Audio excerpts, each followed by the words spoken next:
Go for it. we say anything can Marco Arop happen, show. and anything can happen. Happened the exact same way from pre with Arop, Correa, and Rotich being your top three.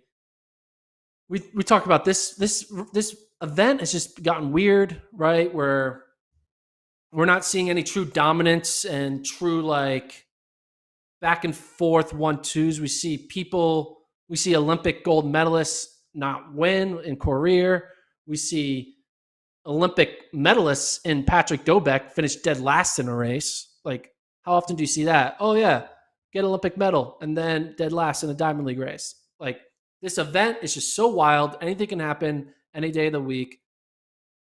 Picking the Diamond League champion is going to be so hard. Picking the 2022 champion is going to be very hard because it's going to be based off of Donovan Brazier health versus anybody and anyone in the rest of the field. I mean, Correa showed consistency, right? Still being in the top three. Arop, he's showing consistency now, even though he didn't show it at the Olympic Games.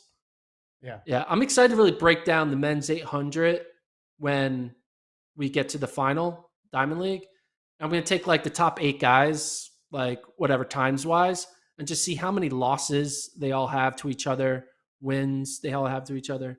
It's just going to be very interesting. So I think we're seeing too the massive chasm between Diamond League 800 meter running and championship 800 meter running too. Yeah. It totally takes on a different form when you have a one-time race. Arop at pre was in the back and then passed everybody with about 200, 250 to go. This one, he went from farther out and held on, but either way, he's doing well with both styles of racing. But it's just, when you run 140, when 144-ish is the winning time, there's so many people who can win that race.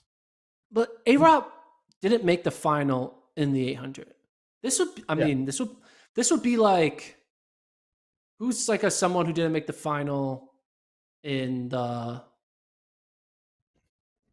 don't know who to think of, but it would be like if someone just like back to back beat Elaine Thompson, Hurrah, and Shelly and Fraser Price.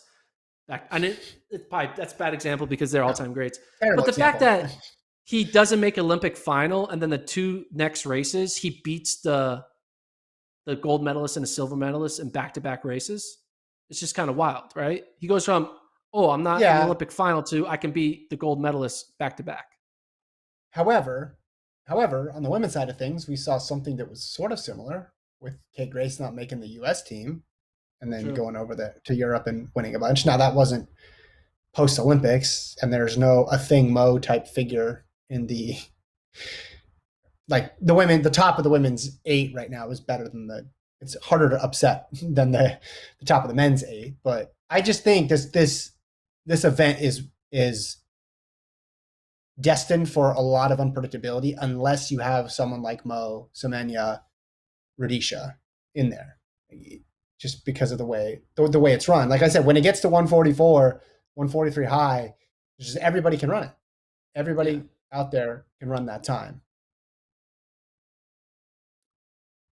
Talk a little bit about Devin Allen.